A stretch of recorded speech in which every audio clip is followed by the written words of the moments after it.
관자에게 배우는 처세의 기술. 깊이 생각하고 빨리 결정하라. 머릿말. 관자는 관중을 가리키며 그의 이름은 이호이다. 춘추시대 유명한 정치가이자 병법가, 사상가, 경제학자이다. 관중은 제桓공을 도와 40여 년간 집정하면서 개혁을 단행하고 부국 강병을 일으켜냈다.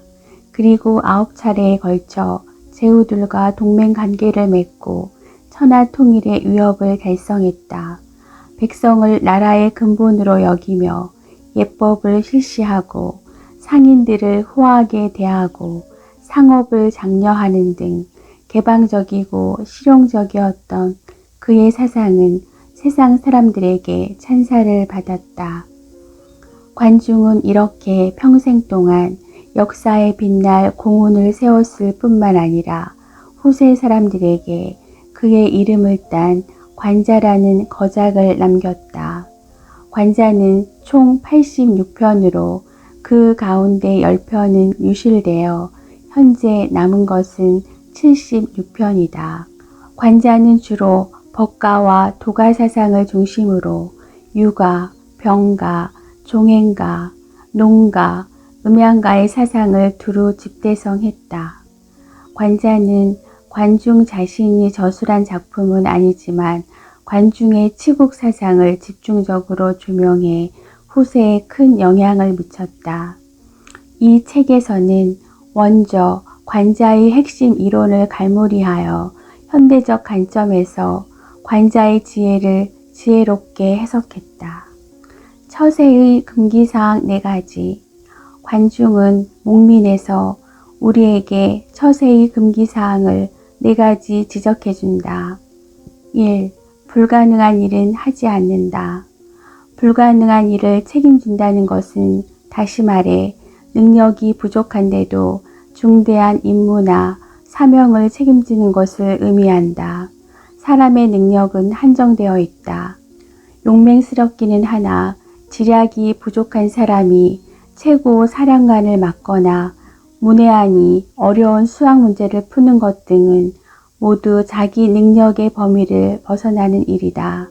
자신도 스스로 불가능한 일이라는 걸 뻔히 알면서 그저 체면을 잃지 않으려고 상대방과 약속을 했다고 가정해보자. 상대방은 자연스럽게 당신에게 기대를 갖게 될 것이나 막상 당신이 가볍게 약속을 어기는 모습을 보고 나면 실망과 더불어 신뢰마저 잃어버릴 것이다. 그러므로 사람들에게 신용을 잃는 것은 처세의 금기사항이라는 것을 잊지 말아야 한다. 2. 얻을 수 없는 이익은 추구하지 않는다. 얻을 수 없는 이익을 추구하는 것은 한마디로 탐욕이다. 탐욕은 죄악의 근원이기도 하다. 사실 사람은 누구나 욕망이 있다. 그런데 욕망이 과도할수록 오히려 점점 궁핍해지고 부작용이 생기기 마련이다. 욕심이 없는 소탈한 마음이야말로 진정한 충만감을 가져다 준다는 사실을 잊어서는 안 된다. 3. 오래 유지할 수 없는 지위는 차지하지 않는다. 관중은 오래 유지할 수 없는 지위를 탐하는 것이 일시적인 유행을 바라는 것이나 마찬가지라고 여겼다. 변변찮은 능력에 인품조차 낮은 사람이 일시적인 유행으로 높은 지위에 올랐다면 아마 얼마간은 감출 수 있겠지만 언젠가는 본색이 드러나기 마련이다. 4. 재차 실행할 수 없는 일은 하지 않는다. 일을 재차 실행할 수 없다는 것은 바로 사람들을 속이거나 기만했기 때문이라고 관중은 말했다. 타인을 속임으로써 이득을 얻을 수는 있겠지만 대신 신임을 잃고 말 것이다. 또한 자신의 부도덕한 행위에 스스로 양심의 가책을 받으며 평생 불안에 떨며 살게 될 것이다. 나무 충수라는 고사성어가 있다. 이는 무능한 자가 재능이 있는 척 하거나 혹은 실력이 없는 자가 높은 지위를 차지한 것을 비유한 말이다. 제 아무리 감쪽같이 포장한다고 해도 거짓은 거짓일 수밖에 없다. 아마 거짓으로 자신을 포장하고 꾸민 사람도 실은 속으로 긴장하고 불안할 것이다. 그럴 바에는 차라리 관중이 말한 대로 오래 지키지 못할 자리는 애당초 차지하지 않는 것이 마음의 안정을 얻는 현명한 방법이다. 타인의 장점을 활용하라. 관중은 말하기를 현명한 군주는 인재를 기용할 때 그 사람의 장점만 고려할 뿐 단점은 보지 않으므로 이루지 못하는 일이 없고 세우지 못하는 공적이 없다 라고 했다. 즉 지도자가 인재를 기용할 때 단점은 모르는 척 넘어가는 대신 장점은 최대한 살려줌으로써 그 사람이 자신의 재능을 10분 발휘할 수 있도록 도와줘야 한다고 여긴 것이다. 형세해에서는 재미있는 비유가 나온다. 높고 험한 곳을 오르는 일이 원숭이에게는 식은 죽 먹기라 원숭이의 능력이 되지만 사람에게는 어려운 일이기에 사람의 약점이 된다. 그런데도 사람에게 원숭이와 똑같은 능력을 요구한다면 그 명령은 쓸모없는 것이 되거나 실패로 돌아가기 마련이다. 일을 맡길 때에는 상대방이 가장 잘하는 분야의 일을 맡겨야만 재능을 충분히 발휘할 수 있다는 것이다. 인재를 선발할 때는 단점을 보지 말고 장점만 찾아내 효과적으로 활용하라. 조직은 다양한 인재가 필요하다. 모든 일을 다 완벽하게 잘하는 사람은 없고 제 아무리 못난 사람도 장점 하나는 있기 마련이다. 성공하는 지도자는 부하 직원들의 장단점을 두루 파악하여 이들이 자신의 장점을 최대한 발휘할 수 있도록 적재적소에 배치해야 한다. 소인배를 멀리하라.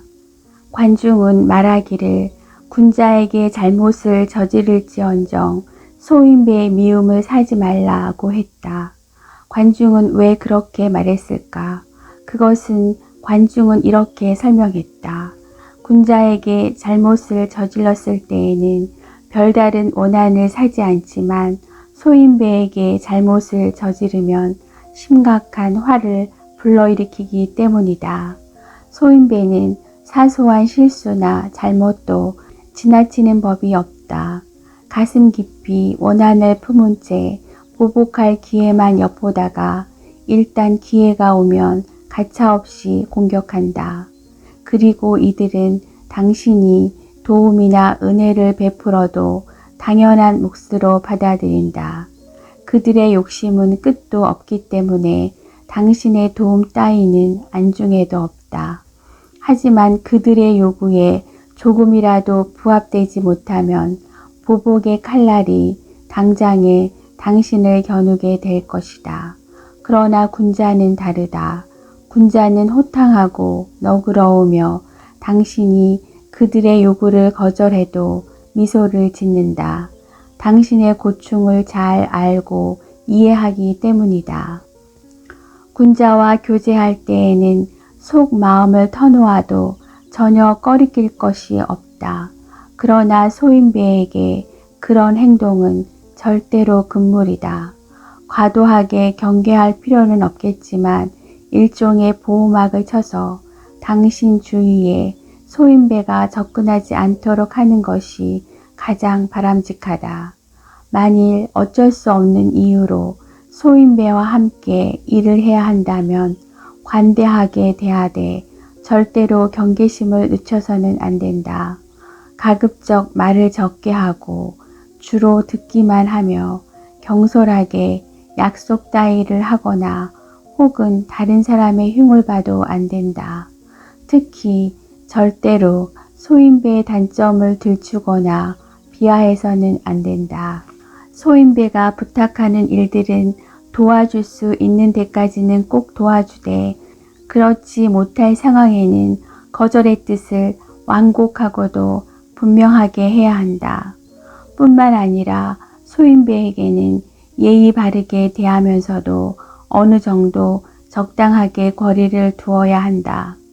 그들에게 잘못을 저지르지 않도록 조심해야 하며 특히 농담이나 우스갯소리는 절대 주고받지 말아야 한다.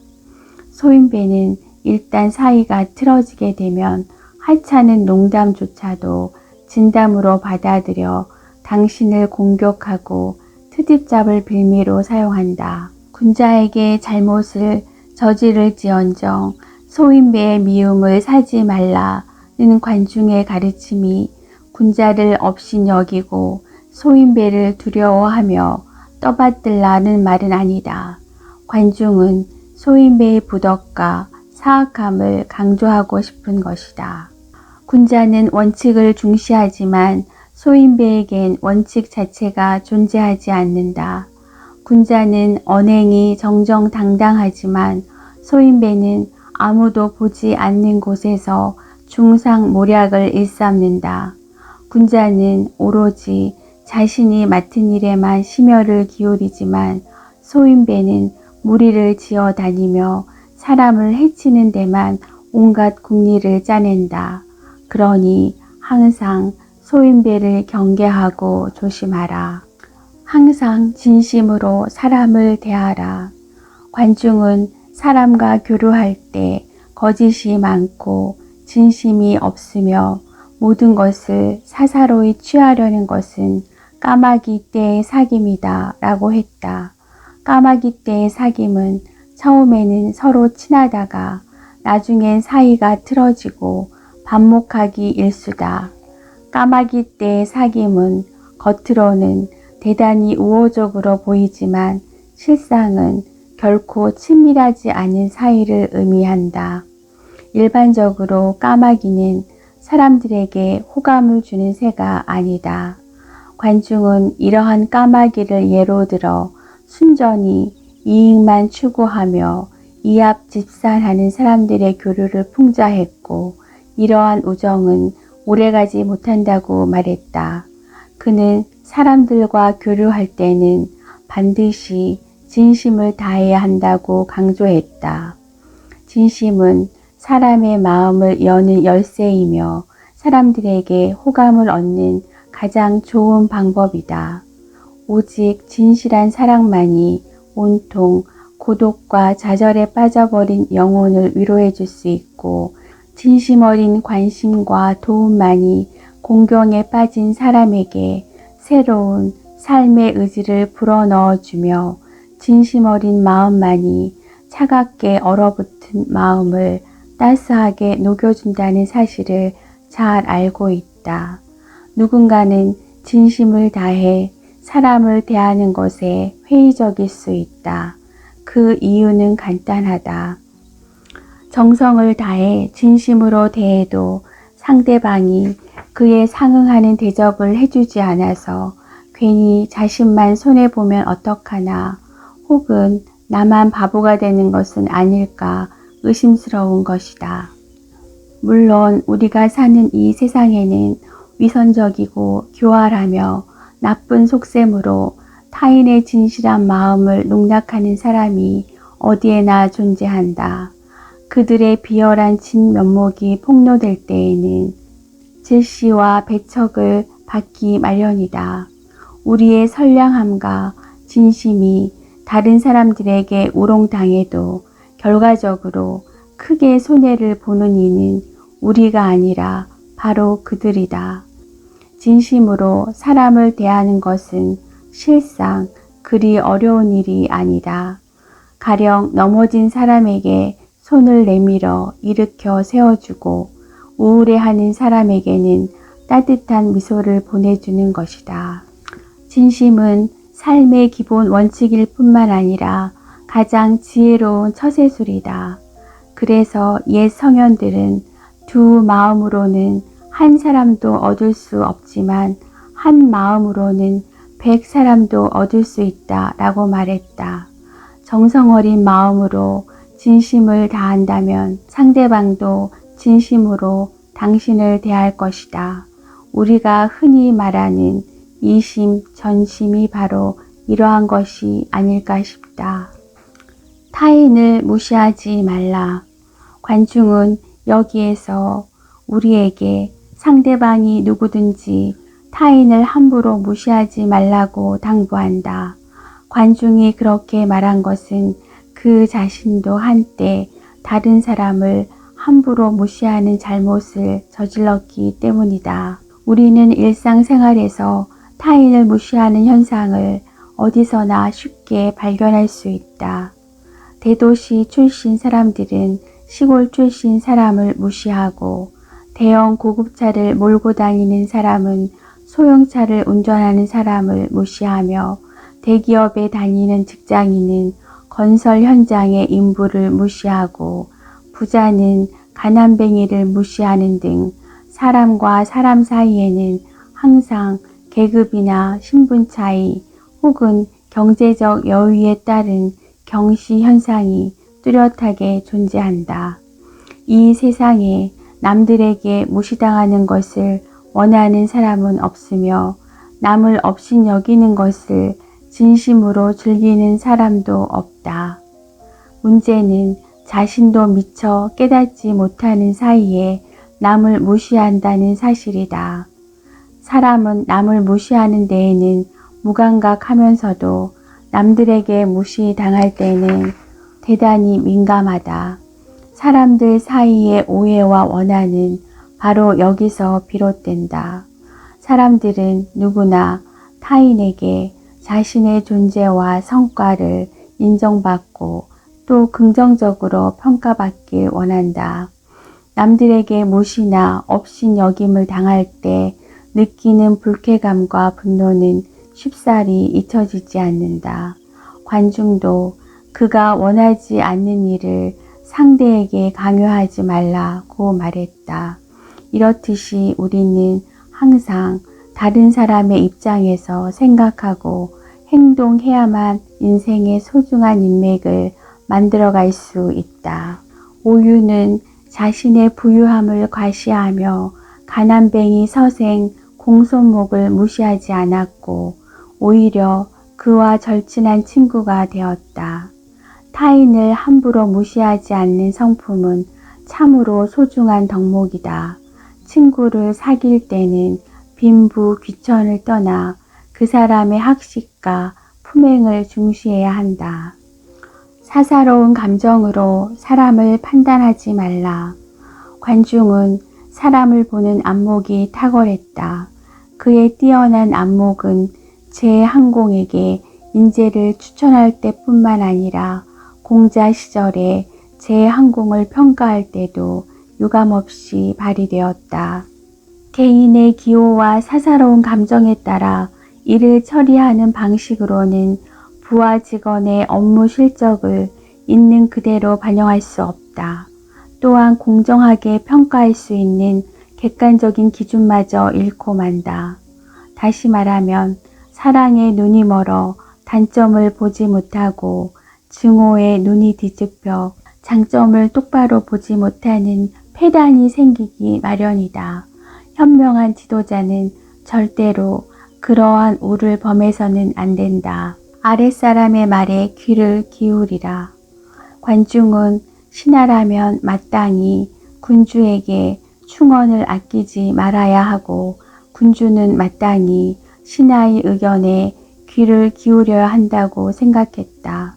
관중은 두말할 나위 없이 군주에게 아낌없이 충언을 하는 신하였지만, 제황공은 신하의 말에 제대로 귀 기울이지 않았다. 조직의 지도자라면 반드시 부하 직원의 의견에 귀를 기울여야 한다. 매사에 독단적이고 고집이 세며 부하 직원의 의견을 무시하는 지도자는 난관에 부딪히기 쉽고 외톨이가 되기 마련이다. 그래서 부하 직원의 지원과 협력을 이끌어내지 못하니 결국에는 제항공처럼 비참한 최후를 맞게 된다. 아랫사람의 의견에 귀를 기울이는 것은 그저 단순하게 부하 직원의 의견을 듣는 데서 끝나면 절대로 안 된다. 여러 사람의 의견을 취합해 훨씬 합리적인 결론을 도출해야만 진정한 의미가 있는 것이니 말이다. 아랫사람의 의견을 경청할 때에는 주의해야 할 점이 두 가지 있다. 첫째, 넓은 아량과 친화력을 발휘해 부하 직원들과 거리감을 좁혀야 한다. 둘째, 여러 사람의 의견을 맹목적으로 따른다면 배가 산으로 올라가는 격이 되므로 반드시 주의해야 한다. 자신의 잘못을 인정하라. 관중은 스스로를 반성하는 사람은 남들에게 욕을 먹지 않고 스스로를 반성할 줄 모르는 사람은 남들에게 욕을 먹는다고 했다. 관중은 잘못을 저지르는 것보다는 잘못인 줄 뻔히 알면서도 그 잘못을 인정하지 않는 태도야말로 더 나쁘다고 지적한다. 일상생활에서 실수를 저질렀으면 솔직하게 자신의 잘못을 인정하는 것이 가장 좋은 방법이며 동시에 최대한 빠른 시간 내에 실수를 만회하는 지름길이기도 하다. 사람은 누구나 인생을 살아가면서 실수를 저지르기 마련이다. 인생의 목표를 달성했거나 혹은 성공을 거둔 사람들을 살펴보면 그들은 한결같이 실수를 저질렀을 때 바로 자신의 잘못을 인정하고 고쳐 나갔으며 남들이 선의로 충고하면 기쁜 마음으로 받아들였다. 과감하게 잘못을 인정하고 고치려는 데는 일종의 정의감 그리고 타인에게 받는 수치심이나 모욕도 감내할 수 있는 넓은 아량이 필요하다.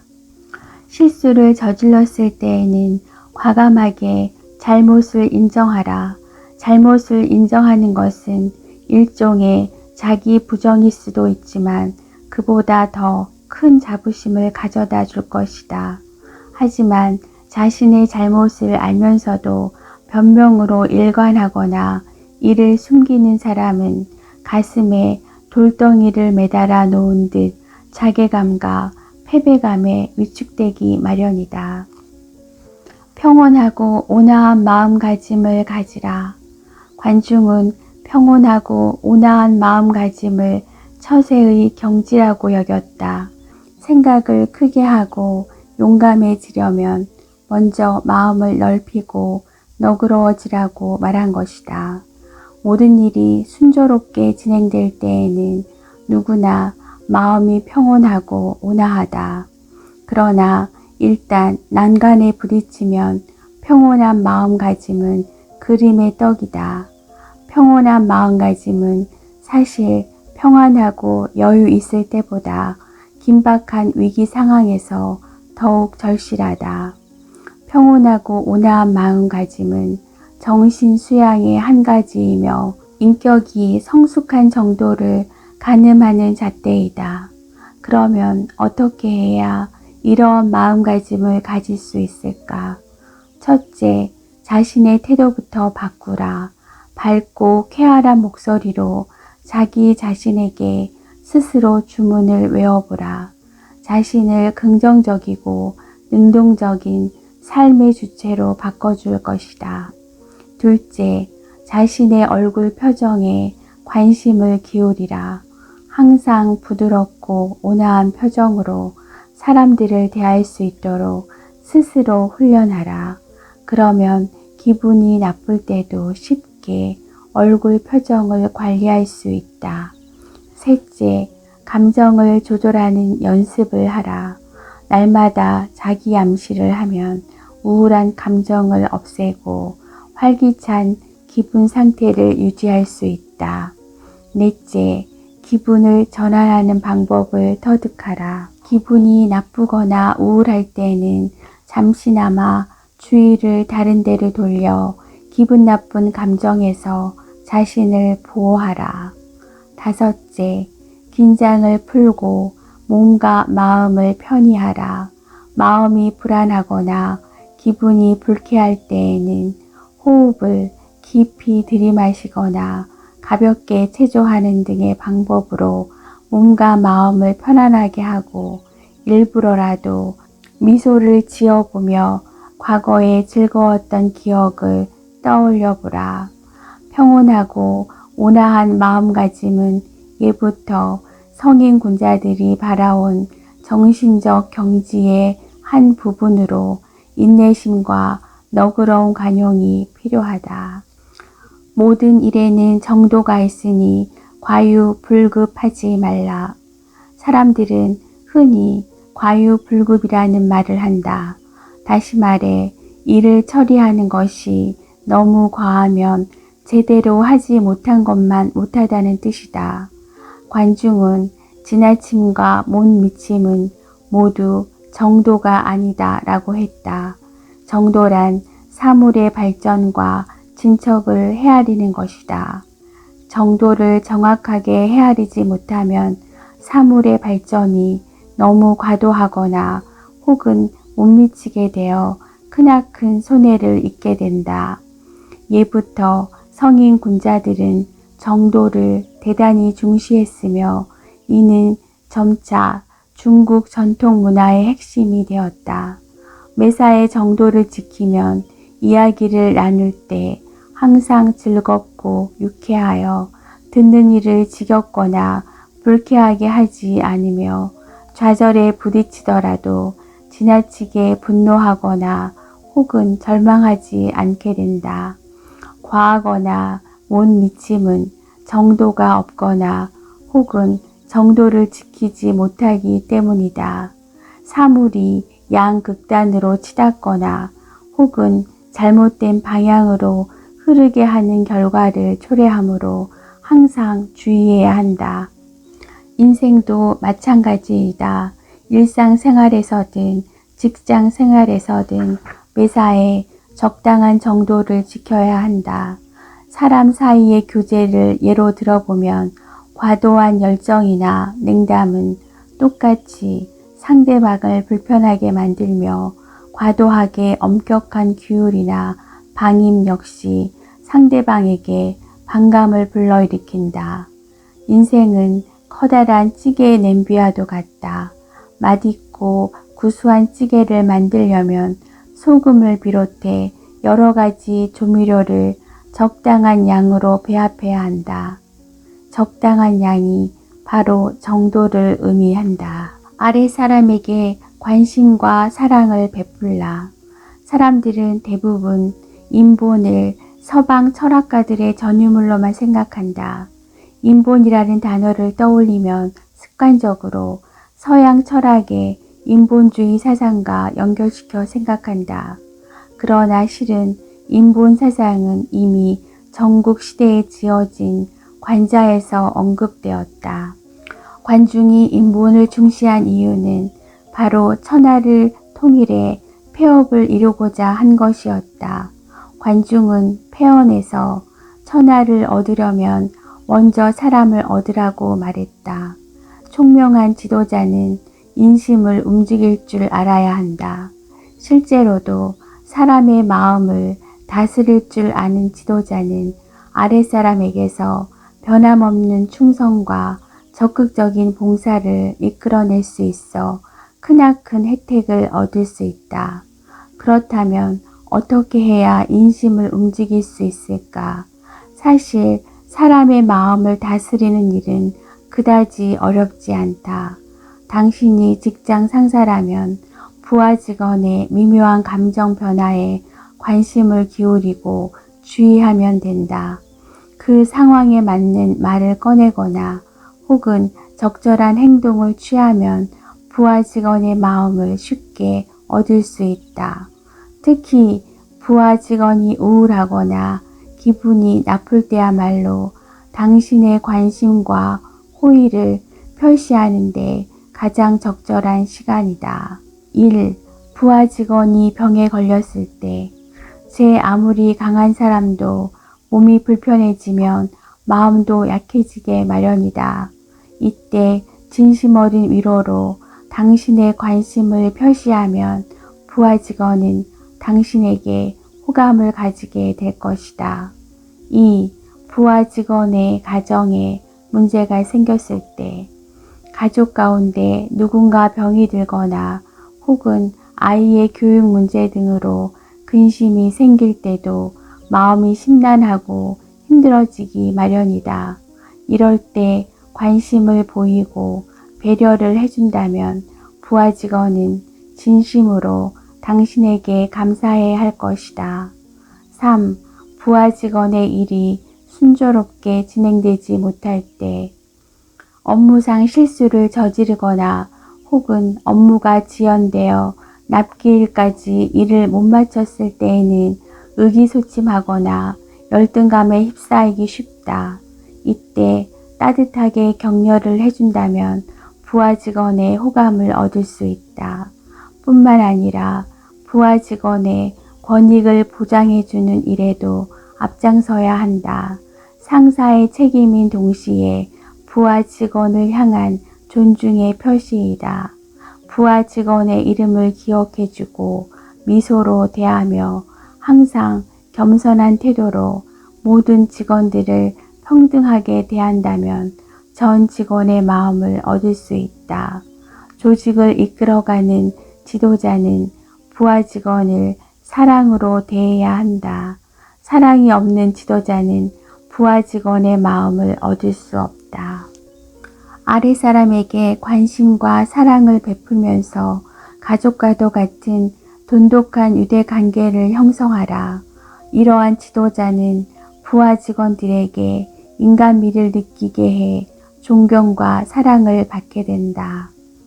인색하지 말라. 관중은 재물을 쓰는데 인색한 사람은 가까운 사람도 잃게 된다고 했다.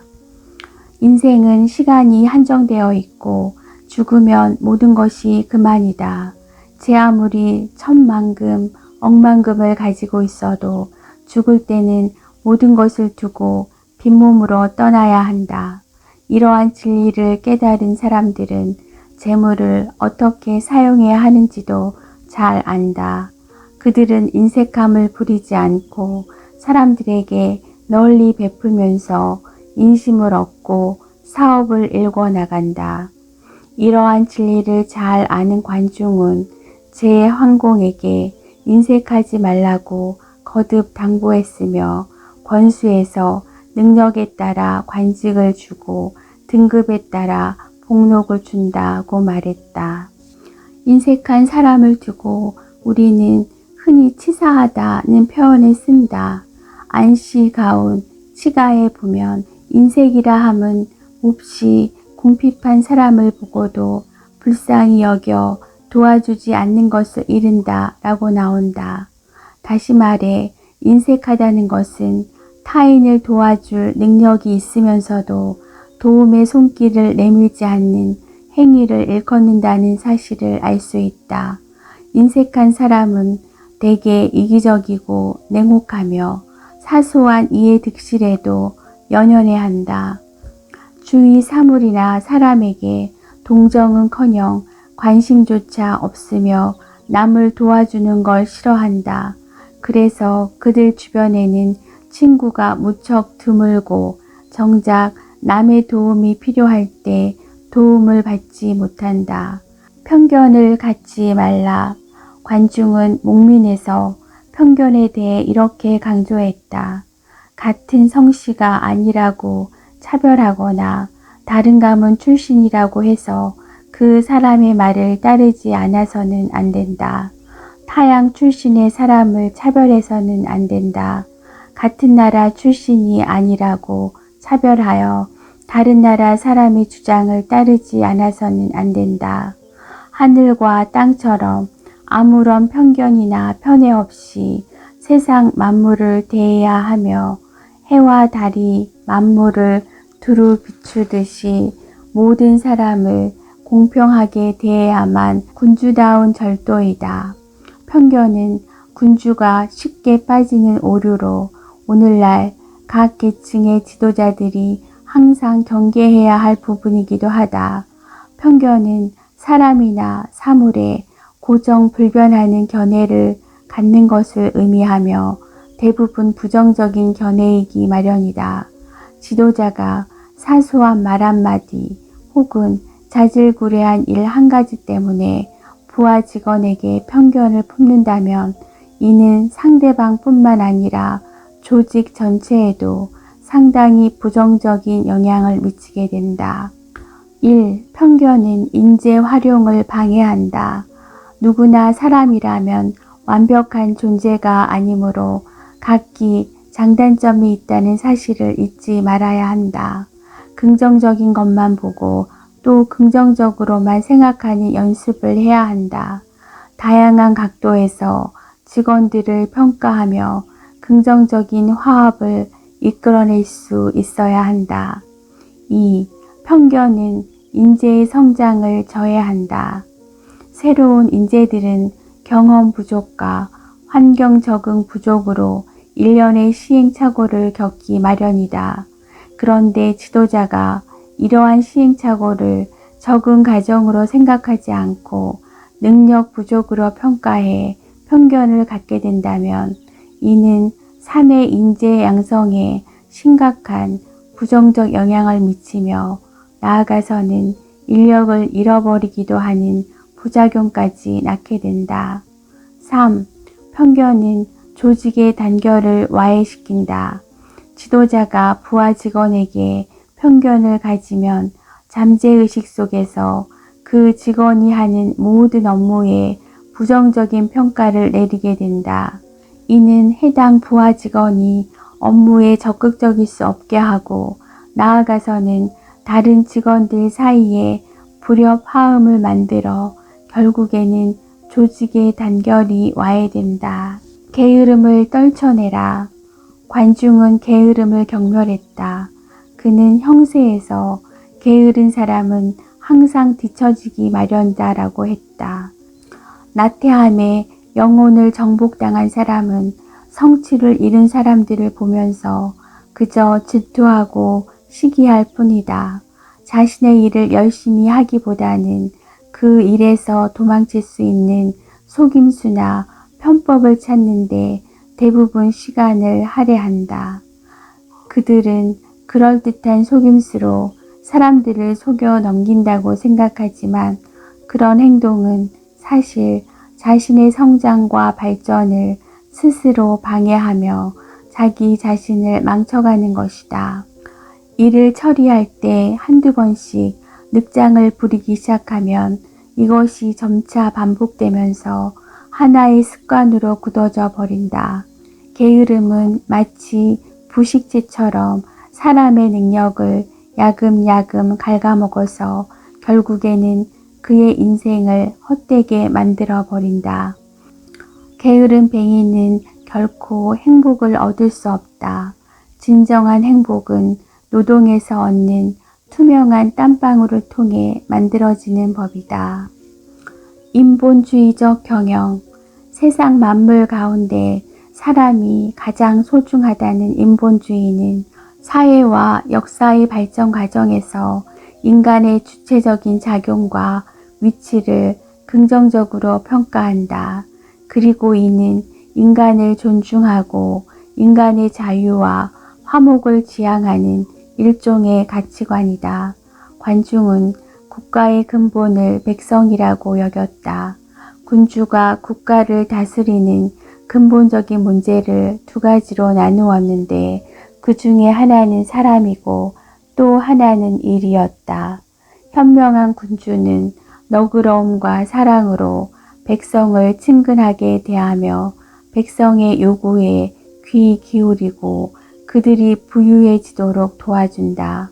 백성의 노고를 안타까워하며 그들의 농사일을 방해하지 않고 이익을 도모할 수 있게 배려해 주므로 백성은 항상 군주의 뜻에 순종하기 마련이다.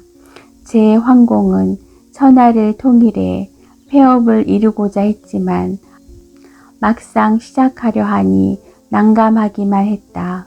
그래서 관중에게 가르침을 청하자 관중이 말했다. 군주께서 폐업을 이룩하여 크나큰 업적을 남기고 싶다면 먼저 가장 근본적인 일부터 시작하십시오. 그 근본이라는 게 무엇이요? 그러자 관중이 대답했다. 제 나라의 백성이 바로 나라의 근본입니다. 백성들은 굶주림과 과도한 세금으로 핍박받는 것을 두려워합니다. 또한 혹독한 형벌에 죽음을 당할까봐 겁에 질려 있습니다. 백성들은 이처럼 고통받고 핍박받는 것을 두려워하는데도 군주께서는 농번기와 농한기를 구분하지 않고 백성에게 일을 시키십니다. 만일 군주께서 세금을 줄인다면 백성들은 굶주림을 걱정할 필요가 없게 되고, 형벌을 줄이면 백성들은 죽음을 두려워하지 않을 것이며, 농한기를 이용해 노역을 부려도 백성들은 고되고 힘들어하지 않을 것입니다. 그 다음 날에 제 황공은 곧바로 법령을 내려서 농민이 내던 세금을 줄여 기존의 100분의 1 정도만 내도록 했으며, 시장에 부과하던 세금도 없앴다. 그리고 신의와 예의로서 사람을 대했다. 그렇게 몇 년이 지나자 어느새 천하 곳곳에서 사람들이 밀물처럼 제 나라로 모여들기 시작했다. 인본주의가 싹트기 시작하던 그 당시에 백성을 중시하던 관중의 민본 사상은 인본주의의 중요성을 더욱 강화한 것이었다. 이는 오늘날 기업 관리에도 중요한 의미를 가진다. 경영 관리 측면에서 볼 때 인본주의는 사원의 참여의식을 고취시켜 적극적인 동참을 유도한다. 인본주의를 경영 관리 시스템의 주요 원칙으로 삼으려면 몇 가지 꼭 지켜야 할 실천 사항이 있다. 첫째, 덕의 경영을 펼친다. 개방적이고 평등적이며 도전적인 환경을 만드는 것이다. 둘째, 인정을 중시하는 경영을 펼친다. 의사소통이 원활히 이루어지는 업무 분위기를 형성하는 데 중점을 둔다. 셋째, 능력 위주의 경영을 펼친다. 능력에 따라 인재를 기용하여 적재적소에 배치하며 실적에 따른 연봉제를 도입해 사원들의 분발을 유도한다. 미국 타임지는 IBM을 이렇게 평가한 적이 있다. 그 어떤 기업도 세계 산업과 인류의 생활 방식에 이처럼 거대한 영향력을 미친 적이 없었다. 이는 한 기업에 대한 최고의 평가이자 IBM의 성공을 입증하는 방증이라 할 수 있겠다. 그렇다면 IBM은 도대체 어떠한 힘으로 이토록 지속적인 성장을 거듭할 수 있었을까? 그것은 아마도 그들의 인본주의적 경영 이념이 잘 실천된 덕분일 것이다.